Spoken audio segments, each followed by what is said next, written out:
Hi friends, good morning. Welcome to Shalini nature videos. ఈరోజు కూడా మరొక ముఖ్యమైన చెట్టు గురించి ఇప్పుడు మనం తెలుసుకోవడానికి ఈ వీడియో చేయడం జరుగుతుంది ఫ్రెండ్స్. అదేనండి, ఈ వీడియోలో కనిపిస్తున్న చెట్టు. ఇది మనం ఎక్కడ పడితే అక్కడ రోడ్ల పక్కన చూస్తూ ఉంటాము. కానీ దీని విశిష్టత, ఇది ఏ దేశాల్లో ఏ విధంగా పిలుస్తారు, ఎక్కడి నుండి వచ్చింది, ఇది ఏంటి, దీని పూర్తి వివరాలు ఇప్పుడు మీకు తెలియజేస్తున్నాను ఫ్రెండ్స్. అయితే ఈ చెట్టును మనం తురా చెట్టు అని పిలుస్తూ ఉంటాము. అయితే ఈ చెట్టు పూలలోని కేసరములు వంకరగా తిరుగుతూ చిన్నపిల్లలు కోడిపుంజు ఆటలను ఈ పువ్వులతో ఆడుకుంటూ ఉంటారు.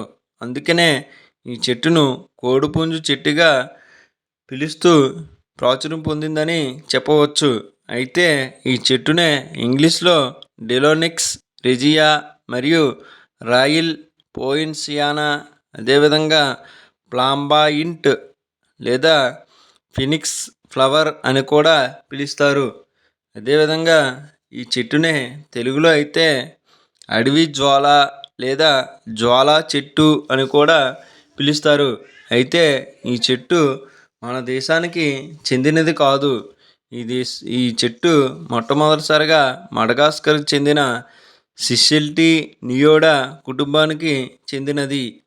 ఈ చెట్టు ఫెర్న లాంటి ఆకులు మరియు పక్షి రెక్కల రూపాన్ని కలిగి ఉంటూ వేసవిలో నారింజ ఎరుపు కలిగిన పువ్వులకు పూస్తూ ఆడంబరమైన ప్రదర్శనకు ప్రసిద్ధి చెందిందని చెప్పవచ్చు. అదేవిధంగా ఇది ప్రపంచంలోని అనేక ఉష్ణమండల ప్రాంతాలలో ఈ చెట్టును అలంకారమైన చెట్టుగా మరియు నీడనిచ్చే నీడ కోసం పెంచుతూ ఉంటారు. అలాగే ఈ తురాయి పువ్వులైతే 8 సెంటీమీటర్లు పొడవుతో పెద్దవిగా ఉంటూ 4 స్కార్లెట్ లేదా నారింజ ఎరుపు ఆకులు మరియు నిటారుగా ఉండే ఒక రేక్ అనేది ఉంటుంది. ఇది కొద్దిగా పెద్దదిగా ఉంటూ పసుపు మరియు తెలుపు రంగులో మనకు కనిపిస్తూ ఉంటుంది. అయితే ఈ తురాయి చెట్టు మడగాస్కర్ దేశానికి చెందినది అయినప్పటికీ ప్రపంచవ్యాప్తంగా ఉష్ణమండల ప్రాంతాలలో ప్రవేశపెట్టబడింది. అంతేకాకుండా ఈ తురాయి చెట్టు ఖండాంతర యునైటెడ్ స్టేట్స్లోను మరియు ఫ్లోరిడాలోను, అదేవిధంగా రియో గ్రాండి వ్యాలీలో బాగా పెరుగుతుంది. అదేవిధంగా ఈ చెట్టు ప్రపంచవ్యాప్తంగా ప్రసిద్ధి చెందడం వలన సెయింట్ కిట్స్ మరియు నెవిస్ దేశాల యొక్క జాతీయ పుష్పంగా కూడా ఈ చెట్టు గుర్తించబడింది. అయితే ఈ చెట్టును భారతదేశంలో ఎక్కువగా నీడ కోసం పెంచుతూ ఉంటారు. ఇక్కడ దీనిని ఎండాకాలంలో ప్రకాశవంతంగా ఉంటూ పువ్వులు పూస్తూ ఉంటుంది కాబట్టి ఈ చెట్టును భారతదేశంలో అయితే మే ఫ్లవర్ చెట్టు లేదా గుల్మొహర్ అని కూడా పిలుస్తారు. అలాగే పశ్చిమ బెంగాల్లో అయితే ఈ చెట్టును కృష్ణచుర అని కూడా పిలుస్తారు.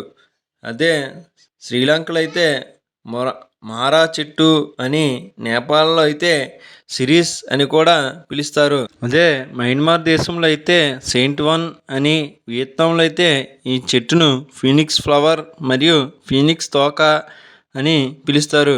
అదే మలేషియా దేశంలో అయితే సెమరాక్ అని పిలుస్తారు. అలాగే ఈ చెట్టుకు సాంస్కృతికంగా కూడా చాలా ప్రాముఖ్యత ఉందని చెప్పవచ్చు.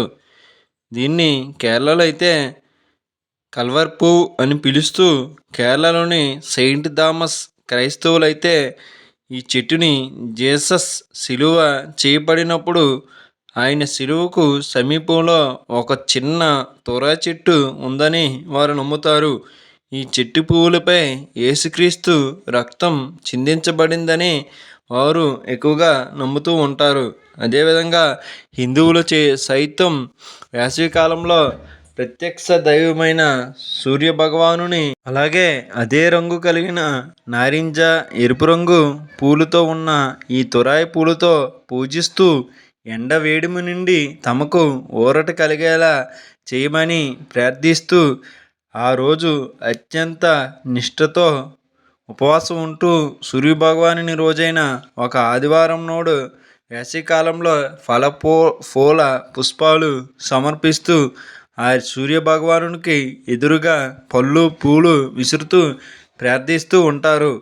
అదేవిధంగా ఈ తురాయి చెట్టు పుష్పించే కాలం కూడా ఏప్రిల్ నెల నుండి జూన్ జూలై వరకు ఉండడం మరియు విద్యార్థుల విద్యా సంవత్సరం ముగింపుతో సమానంగా ఉండడం వలన అదేవిధంగా అన్ని విద్యా సంస్థల యందు కూడా ఈ చెట్టును ఎక్కువగా నాటుతూ వారు ప్రశాంతమైన నీడలో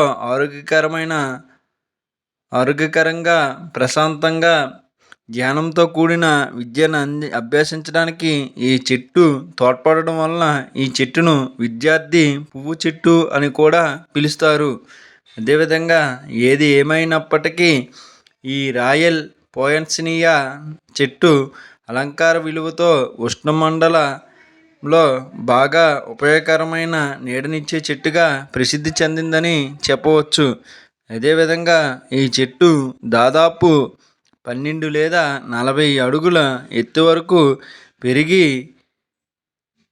దీని ఆకులు దట్టమైన నీడతో ఉండి పూర్తిగా నీడను మనకు అందిస్తూ ఉంటాయి.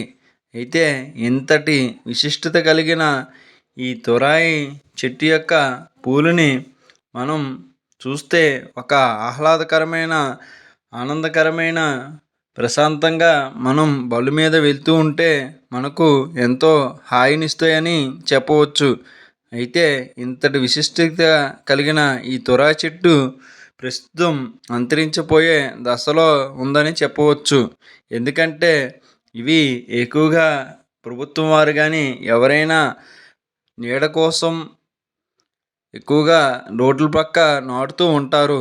దీనివలన రోడ్లు ఎక్స్టెన్షన్లోను మరియు కరెంటు వైర్స్కు ఇబ్బంది అవుతుందని ఈ చెట్లను ఎక్కువగా నరికివేయడం మొదలైన కారణాల వలన ఈ చెట్ల సంఖ్య క్రమేపీ తగ్గుతున్నాయని చెప్పవచ్చు. అయితే ఇంతటి మంచి లక్షణాలు ఉన్న ఈ తురాయి చెట్టు ఉష్ణమండల వాతావరణం మరియు కరువు ఉప్పుగా ఉండే పరిస్థితులను సైతం తట్టుకొని పొడి నేలల్లో కూడా బాగా పెరుగుతుందని చెప్పవచ్చు. కాబట్టి ఇంతటి విశిష్టత కలిగిన ఇలాంటి చెట్లను కాపాడుకోవాల్సిన బాధ్యత మనందరిపై ఉందని మనం భావించాలి. అదేవిధంగా వీటిని పెంచడం కూడా చాలా సులువని చెప్పవచ్చు. వీటి విత్తనాలు ఈ చెట్ల కిందే బాగా పొడవుగా ఉంటూ పెద్ద కాడలతో ఇవి పడుతూ ఉంటాయి.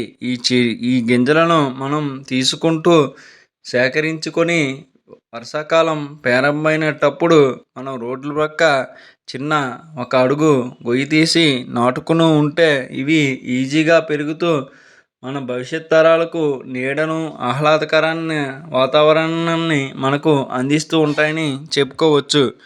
ఓకే ఫ్రెండ్స్, ఈ వీడియో మీకు నచ్చింది అనుకుంటున్నాను. నచ్చితే లైక్ చేయండి. అలాగే ఈ చెట్లను మీరు ఏమైనా ఎక్కడైనా చూస్తుంటే కామెంట్ చేయండి. అదేవిధంగా ఈ పూలతో మీరు కూడా సూర్యభగవాన్ని ఏమైనా పూజ చేసి ప్రార్థిస్తూ ఉంటే కామెంట్ చేయండి ఫ్రెండ్స్. అలాగే మొక్కలు ప్రకృతి గురించి వీడియోలు చేసే మా యూట్యూబ్ ఛానల్ని సబ్స్క్రైబ్ చేసుకొని మాకు సపోర్ట్ చేయండి friends. Okay friends, thank you watching. Thank you one and all.